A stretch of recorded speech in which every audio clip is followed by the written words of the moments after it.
नमस्कार। आज की क्लास में हम ऑपरेशन मैनेजमेंट सब्जेक्ट का एक इम्पोर्टेंट टॉपिक पढ़ेंगे, लोकेशन सिलेक्शन डिसीजन मेकिंग। किसी भी कंपनी, इंडस्ट्री, कॉलेज, हॉस्पिटल या किसी भी कमर्शियल बिजनेस को एस्टेब्लिश करते समय यह सबसे इम्पोर्टेंट डिसीजन में से एक होता है लोकेशन का सिलेक्शन, यानी बिजनेस सिलेक्शन के लिए सही स्थान का चयन। तो कैसे करें सही स्थान का चयन? यदि हमारे पास कई संभावित लोकेशन है तो सबसे सुटेबल लोकेशन का सिलेक्शन कैसे करें?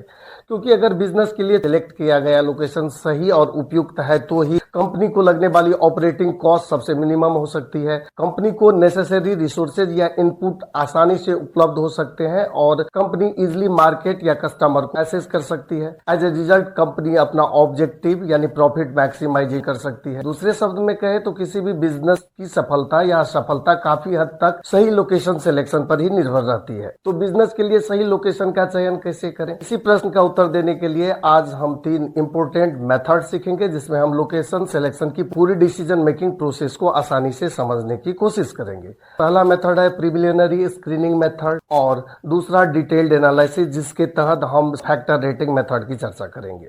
तो पहला मेथड प्रिलिमिनरी स्क्रीनिंग मेथड यानी प्रारंभिक चयन विधि किसे कहते हैं? एक्चुअली इस मेथड में अनेक संभावित लोकेशंस में से उन लोकेशंस को प्राइमरी स्टेज में ही हटा दिया जाता है जो कंपनी का बेसिक रिक्वायरमेंट पूरी नहीं करती। इस मेथड में सबसे पहले कंपनी कुछ आवश्यक क्राइटेरिया या मापदंड निर्धारित करती है और मिनिमम रिक्वायरमेंट पूरी न करने वाले लोकेशन अल्टरनेटिव्स को हटा दिया जाता है। और फाइनली जो कुछ बचे हुए अल्टरनेटिव्स होते हैं जो शॉर्ट लिस्टिंग और फिल्टर होके इस मेथड से आते हैं, फाइनल एक सिंगल लोकेशन डिसीजन लेने के लिए आगे प्रोसेस किया जाता है। तो हम कह सकते हैं कि यह प्रिलिमिनरी स्क्रीनिंग मेथड एक फिल्टरिंग प्रोसेस है या फिर शॉर्ट लिस्टिंग की प्रोसेस है। इस मेथड में फाइनल डिसीजन लेने से पहले कुछ मापदंड निर्धारित किए जाते हैं, फिर उसी मापदंड के आधार पर जो अनावश्यक और अनुपयुक्त विकल्पों को हटाकर केवल उपयुक्त विकल्पों को आगे डिटेल्ड इवैल्यूएशन या डिटेल्ड एनालिसिस के लिए रखा जाता है। एक्चुअली प्रिलिमिनरी स्क्रीनिंग मेथड एक प्रारंभिक छंटनी विधि है जो कई और क्षेत्र में भी यूज किया है, जैसे कॉलेज की एडमिशन लेनी हो, बैंक लोन अप्रूवल लेनी हो, स्कॉलरशिप की सिलेक्शन करनी हो, सप्लायर्स या टेंडर की सिलेक्शन करनी हो या फैसिलिटी लोकेशन की सिलेक्शन करनी हो।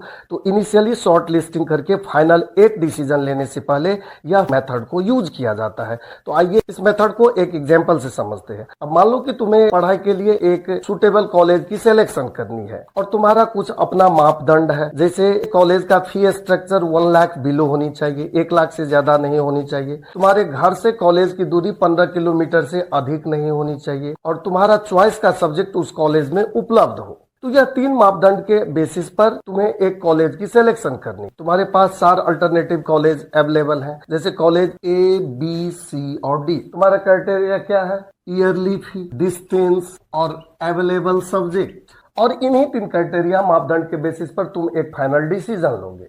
तो तुम्हारा फाइनल डिसीजन, अब जब तुम्हारे पास यह कुछ डाटा है चारों कॉलेज की, तो तुम अपने क्राइटेरिया से कंपेयर करते हो। जैसे कॉलेज ए का ईयरली फी स्ट्रक्चर है 80,000, जो तुम्हारे क्राइटेरिया को मीट करती है, तुम्हारे मापदंड से कम है। डिस्टेंस भी है सिर्फ 12 किलोमीटर, जो 15 किलोमीटर से कम है और तुम्हारा सब्जेक्ट भी अवेलेबल है। कॉलेज बी में देखें तो कॉलेज बी का फी स्ट्रक्चर है 1,50,000, 8 किलोमीटर इसका डिस्टेंस है और सब्जेक्ट अवेलेबल है। Third college 95,000 fee structure, 15 kilometre और यहाँ भी सब्जेक्ट अवेलेबल है। और last one college D 85,000 fee structure है, 20 किलोमीटर डिस्टेंस है और यहाँ भी सब्जेक्ट अवेलेबल। यहाँ देखें तो तीनों क्राइटेरिया मीट करने वाली कॉलेज तुम्हारे पास कौन सा है? ए 80,000, 12 किलोमीटर, यस, यानी इस कॉलेज को तुम सेलेक्ट करोगे। कॉलेज बी में मापदंड जो है फी स्ट्रक्चर का वो 1 लाख से अबव है, तो इसको तुम रिजेक्ट कर दोगे। कॉलेज सी की बात करें तो यह सेलेक्ट हो सकती है। और लास्ट वन तुम देखते हो कि इसका डिस्टेंस 20 किलोमीटर से ज्यादा है, तो रिजेक्ट।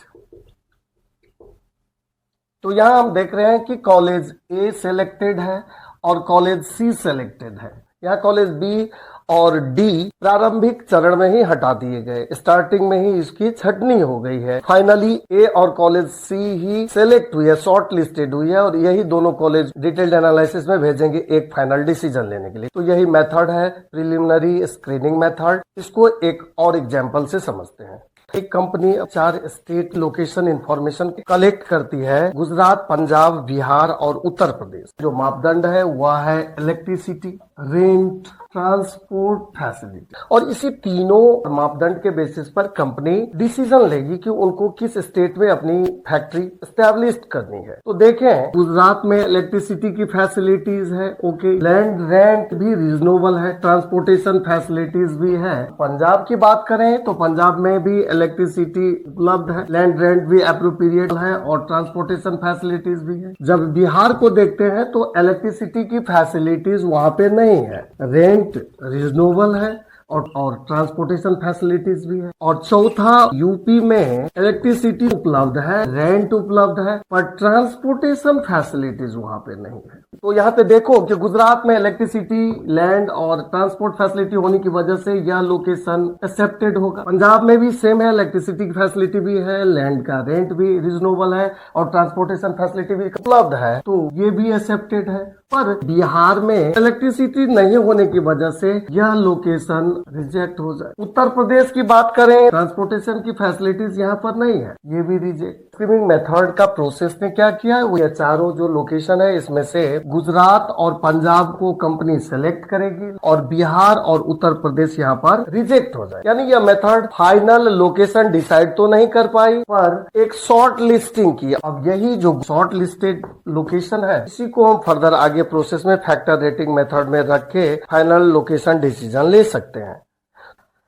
होप है कि यह मेथड आप अच्छी तरह से समझ पाए होंगे। अब हम नेक्स्ट मेथड की फैक्टर रेटिंग देखते हैं। तो फैक्टर रेटिंग मेथड, यहाँ पर हम समझेंगे कि फैक्टर रेटिंग मेथड का उपयोग करके कंपनी दो संभावित लोकेशंस में से सबसे अच्छी लोकेशन कैसे सेलेक्ट करती है। इस मेथड में भी जो कुछ विकल्प बच जाते हैं उनका कुछ अपना फैक्टर्स डिटरमाइन किया जाता है, जैसे लेबर अवेलेबिलिटी, ट्रांसपोर्टेशन फैसिलिटीज वहां पर हो, इलेक्ट्रिसिटी फैसिलिटीज हो, कम्युनिटी या सोसाइटी का एटीट्यूड कंपनी के प्रति बढ़िया हो, गवर्नमेंट का सपोर्ट या गवर्नमेंट की पॉलिसी अच्छी हो, जहां पर क्वालिटी ऑफ लाइफ अच्छा हो, एजुकेशनल फैसिलिटीज हो, सेफ्टी एंड सिक्योरिटी जिस लोकेशन पर मिले, या फ्यूचर एक्सपेंशन की पॉसिबिलिटी कंपनी के लिए जहां पर हो, उसी लोकेशन को फाइनली के लिए कंपनी पसंद करेगी, चूज करेगी। तो कुछ फैक्टर्स है जिन फैक्टर के बेसिस पर हम गुजरात और पंजाब में से एक लोकेशन को चूज करेंगे। तो और देखते हैं ये फैक्टर रेटिंग मेथड है क्या और कैसे प्रोसेस किया जाता है। यहाँ कंपनी कुछ फैक्टर्स डिटरमाइन करती है, जैसे कि labour availability, transportation, raw material, electricity और गवर्नमेंट की पॉलिसी। चूंकि सभी फैक्टर्स समान महत्वपूर्ण नहीं होते, इसलिए कंपनी ने उन सारे फैक्टर्स को कुछ न कुछ वेट्स दे रखी है। यानी ये फैक्टर्स का यहाँ पे वेट्स डिटरमाइन करेंगे, जो कि इंपोर्टेंस के बेसिस पे दिया जाएगा कि किस फैक्टर्स का इंपोर्टेंस कंपनी के लिए कितनी है। जैसे तो हम देखते हैं यहाँ labour availability 30%, transportation 25%, raw materials उपलब्ध होनी चाहिए, इसकी इंपोर्टेंस 20%, इलेक्ट्रिसिटी भी 15% और फाइनली गवर्नमेंट की पॉलिसीज 10% मैटर करती है। सारे फैक्टर्स का इंपोर्टेंस के बेसिस पर वेट निर्धारित किया गया है। अब चूंकि हमारे पास दो ऑप्शन है, एक पंजाब और एक गुजरात, तो पंजाब और गुजरात को हम रेटिंग करते हैं, पंजाब और गुजरात। और इसका जो रेटिंग होगा, इसको रेटिंग या फिर स्कोर भी बोलते हैं। तो पंजाब और गुजरात ये दोनों प्लेस को रेटिंग करते हैं या स्कोर असाइन करते हैं आउट ऑफ 10। जैसे कि पंजाब को हमने स्कोरिंग की है 87876 और गुजरात का स्कोर है 79989।